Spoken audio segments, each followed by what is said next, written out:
Gold, trusted gold buyers. మీరు తాకట్టు పెట్టిన బంగారాన్ని విడిపించి ఈ రోజు ఉన్న మార్కెట్ ధరకు కొనబడను.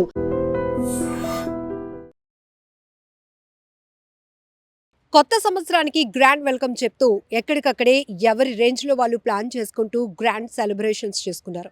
అయితే అంబేద్కర్ కోనసీమ జిల్లా అంతర్వేది బీచ్ దగ్గర మాత్రం తీవ్ర విషాదకరమైన ఘటన జరిగింది. అందరిలాగే ఆ ముగ్గురు స్నేహితులు కూడా చాలా హ్యాపీగా న్యూ ఇయర్కి వెల్కమ్ చెప్పాలి, 31st నైట్ని చాలా గ్రాండ్గా సెలబ్రేషన్ చేసుకోవాలనుకున్నారు. అయితే ఈ థాట్లోనే అతి జరిగింది. అతి అని ఎందుకు అంటున్నామంటే ఖచ్చితంగా చెప్పాలి. సో ముందు నుంచి కూడా పోలీసులు ప్రతి ఒక్కరిని ఏ రాష్ట్రంలోనైనా, ఏ జిల్లాలోనైనా, ఏ ప్రాంతంలోనైనా ప్రతి ఒక్కరూ సెలబ్రేషన్ చేసుకోవడం అనేది మీ హక్కు. కానీ అందులో మీ ప్రాణాల మీదకు తెచ్చుకోవడం కానీ ఇతరులకు ఇబ్బంది కలిగిస్తే మాత్రం యాక్షన్ చాలా కఠినంగా ఉంటుంది అని కూడా మొదటి నుంచి హెచ్చరిస్తూనే ఉన్నారు. 100% చెప్పాలి, ఎక్కడికక్కడే న్యూ ఇయర్ వేడుకలు ఈసారి మాత్రం చాలా బాగానే జరిగాయి. ఎక్కడికక్కడ పోలీసుల ఆంక్షలు, రూల్స్ అండ్ రెగ్యులేషన్స్ ఉండటం వల్ల కూడా ఎవరి పరిమితుల్లో వాళ్ళే సెలబ్రేషన్స్ కూడా కొనసాగాయి. కానీ వీళ్ళు మాత్రం ఇండివిజువల్గా తీసుకున్న ఒక డెసిషన్ ఒక వ్యక్తి ప్రాణాలను తీసింది అని చెప్పాలి. సో అంతర్వేది బీచ్ సమీపంలో ఈ ముగ్గురు బెంగళూరు నుంచి వచ్చినటువంటి ముగ్గురు స్నేహితులు నిమ్మకాయల శ్రీధర్, సాయినాథ్, గోపీకృష్ణ, వీళ్ళు ముగ్గురు కూడా ఒక కొత్తగా న్యూ ఇయర్ని సెలబ్రేట్ చేసుకోవాలనుకున్నారు. తప్పేమీ లేదు, బీచ్కి వెళ్ళాలి అనుకున్నారు. అక్కడికి మించిన బ్యూటిఫుల్ ప్లేస్ కూడా ఇంకొకటి లేదు. కాకపోతే మిడ్ నైట్ జీప్లో వాళ్ళు ఆ సాగర తీరం ఏదైతే ఉంటుందో అంతర్వేది బీచ్ దగ్గర ఉన్నటువంటి వాటర్లో వాళ్ళు వెళ్ళాలి అనుకునే ఆలోచన ఉంది చూడండి. అది ఎంత డేంజర్ అంటే ఇప్పుడు ఆ ముగ్గురులో ఒక స్నేహితుడు ప్రాణాలను తీసినటువంటి దుర్ఘటన జరిగింది. సో ఇందులో ఒక్కసారిగా బీచ్లోనికి వాళ్ళు జీప్లో వెళ్తూ ఉన్న టైంలోనే గోదావరి అన్నా చెల్లెల గట్టు అంటారు, ఆ గట్టు సమీపంలో ఉన్న మలుపును వాళ్ళు గ్రహించగా ఒక్కసారిగా ఆ వెహికల్తో పాటు బీచ్లోనికి, ఆ గోదావరిలోనికి దూసుకెళ్ళిపోవడం జరిగింది. దాంతో ఇద్దరు అయితే ప్రాణాలు వాళ్ళు అందులో నుంచి గెంతేసి బయటపడి ప్రాణాలు కాపాడుకోగలిగారు. కానీ జీప్తో సహా నిమ్మకాయల శ్రీధర్ అనే వ్యక్తి మాత్రం లోపలికి వెళ్ళిపోయాడు. ఇప్పటికీ కూడా స్టిల్ గాలింపు చర్యలు కొనసాగుతూనే ఉన్నప్పటికీ ఆచూకీ మాత్రం లభ్యం కాలేదు. చాలా బాధాకరం. అయితే అప్పటికే వీళ్ళందరూ పార్టీ సెలబ్రేషన్స్ కూడా చేసుకున్నట్టు తెలుస్తోంది. సో డ్రింక్లో ఉన్నారు కాబట్టి ప్రాపర్గా ఏం జరిగింది ఏంటి అనేది కూడా మిగతా ఇద్దరు చెప్పే పరిస్థితి కూడా లేదు. అయితే ఇక్కడ మనం చూడొచ్చు, ఈ అంతర్వేది బీచ్కి సమీపంలో ఉన్నటువంటి రూమ్లోనే వీళ్ళు స్టే చేశారు. ఆ తర్వాత వాళ్ళు పార్టీ సెలబ్రేట్ చేసుకున్నారు. మరి అంతలోనే ముగ్గురులో ఈ క్రేజియస్ట్ థాట్ ఎవరికి వచ్చిందో తెలియదు. కానీ అక్కడ ఉన్నదే సముద్రం ఎంత ఆహ్లాదంగా ఉంటుందో అంతే ప్రమాదకరం కూడా. అలాంటిది అర్ధరాత్రి మధ్యమత్తులో ఉన్నారు, జీప్ అంట బీచ్లోనికి వెళ్ళాలి అనేటటువంటి ఆలోచన. సో దీంతో ఒక్కసారిగా ఆ మలుపు దగ్గర ఆ లోతు కూడా గ్రహించక వాళ్ళ ఆలోచన ఏదైతే ఉందో అదే వాళ్ళ ప్రాణం మీదకు తీసుకొచ్చింది. ఇద్దరైతే ఆ జీప్లో నుంచి దూకేసి ప్రాణాలు కాపాడుకోగలిగారు. కానీ ఆ జీప్తో పాటు ఒక వ్యక్తి శ్రీధర్ మాత్రం లోపలికి వెళ్ళిపోయాడు. ఇప్పటికీ ఆచూకీ లభించలేదు.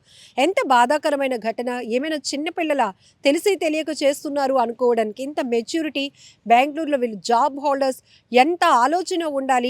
ఆహ్లాదంగా సెలబ్రేట్ చేసుకోవాలనే ఆలోచన ఏమాత్రం తప్పు కాదు.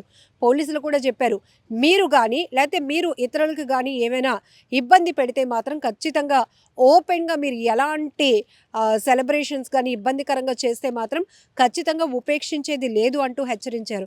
అయితే అనేక ప్రాంతాల్లో పోలీసులు గస్తీ కూడా బలంగానే కొనసాగింది.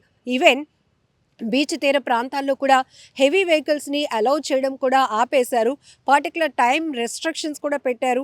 అలాంటిది ఇప్పుడు అంతర్వేది బీచ్ సమీపంలో ఉన్నటువంటి హోటల్లో వీళ్ళు అంటే రూమ్లో స్టే చేయడం వల్ల ఆల్రెడీ వెహికల్ అక్కడ ఉంటుంది.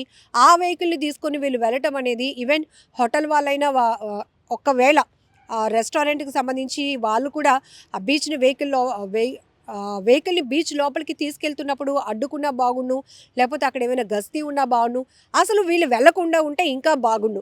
కానీ ఇక్కడ చూడండి, అంత న్యూ ఇయర్ వేడుకలు సెలబ్రేట్ చేసుకోవాలి, ఒక స్వీట్ మెమొరీగా ఉండాలి, ముగ్గురు స్నేహితులు కలిసి హ్యాపీగా ఎంజాయ్ చేయాలి అనుకున్నారు. కానీ వాళ్ళ ఆలోచన ఆఖరికి అది విషాదంగా మార్చినటువంటి దుర్ఘటనగానే దీన్ని చెప్పాలి. ఎన్నిసార్లు చెప్పాలి, ఎంత చెప్పాలి అర్థం కావటం లేదు. తరచుగా జరుగుతున్నటువంటి ఇట్లాంటి నేర ఘటనలు చూస్తుంటే, విషాదకర వార్తలు చూస్తుంటే, అందులో వాళ్ళు చేసిన మిస్టేక్ కూడా వెరీ క్లియర్గా అటు పోలీసులు మీడియా ద్వారా చెప్తూనే ఉన్నాం. అంటే ఆలోచన లేకపోవడం, సెల్ఫ్ కంట్రోల్ అనేది లేకపోవడం వల్ల కూడా ఒక్కొక్కసారి ఆ క్యూరియాసిటీలో, అత్యుత్సాహంలో తీసుకుంటున్న నిర్ణయాలు కూడా ఎలా ప్రాణాల మీదకు తెస్తున్నాయో చెప్తూనే ఉంటున్నాం, చూస్తూనే ఉంటున్నారు. అయినా కూడా ఎవరిలో మార్పు రావటం లేదు. ముఖ్యంగా టీనేజర్స్. సో ఒక 5గురు 10గురు ముగ్గురు గ్రూప్ ఉంటే ఒకరు బాగానే ఉంటారు, ఇంకొకరిలో ఆలోచన వస్తే ఆఖరికి మిగతా వాళ్ళని కూడా దాని మీద అప్లై చేసి రుద్దేసి, లేదురా నువ్వైతే ధైర్యవంతుడు కాబట్టి డెసిషన్ తీసుకుంటున్నావు, నీకు లేదా ఆ ధైర్యం, ఇట్లాంటి మాటలతో వాళ్ళని కూడా ప్రేరేపించి ఆఖరికి ఇలాంటి విషాదంలోనికి నెట్టేస్తున్నటువంటి పరిస్థితులు. ఇక్కడ కూడా ముగ్గురు మెచ్యూరిటీ ఉన్న వాళ్ళే కదా, వాళ్ళకి తెలీదా అక్కడికి వెళ్తే ప్రమాదం ఎలా జరుగుతుందో? అదే వీళ్ళు అనుకున్నట్టుగా బీచ్ని చూస్తూ ఎంజాయ్ చేస్తూ రూమ్లోనే స్టే చేస్తూ చక్కగా సెలబ్రేషన్ చేసుకుంటే హ్యాపీగా ఒక మంచి మెమొరీ అవును కదా 2026లో. అలాంటిది ఇప్పుడు ఆ కుటుంబానికి ఒక తీవ్ర విషాదాన్ని మిగిల్చారు. ఆ కుటుంబానికి ఒక కొడుకు లేకుండా పోయినటువంటి పరిస్థితి ఎంత బాధాకరం. చేతికి అందొచ్చిన పిల్లల్ని పోగొట్టుకోవడం అంటే ఆ కన్న తల్లిదండ్రుల రోదన ఎంత బాధగా ఉంటుందో, ఎంత గుండె ఆవేదనో అది మన మాటల్లో కూడా చెప్పుకోలేనటువంటి పరిస్థితి.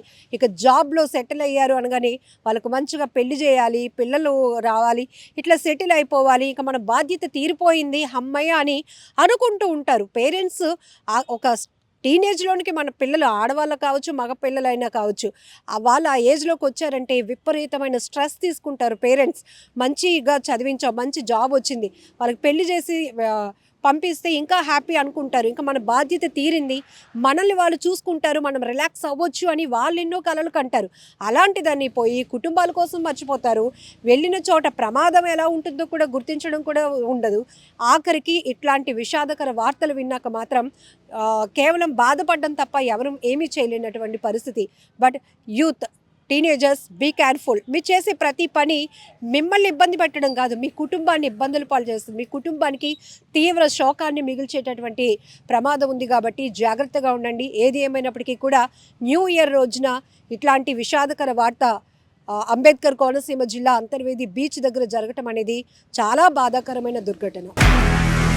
నిజంగా ప్రస్తుతం ఉన్నటువంటి సమాజం దేనికి ప్రయారిటీ ఇస్తుంది? ఆర్థిక సంబంధాల చుట్టూ మాత్రమే తిరుగుతుంది. మళ్ళీ ఎన్నికలంగానే చాలా విరక్తి కలుగుతాం.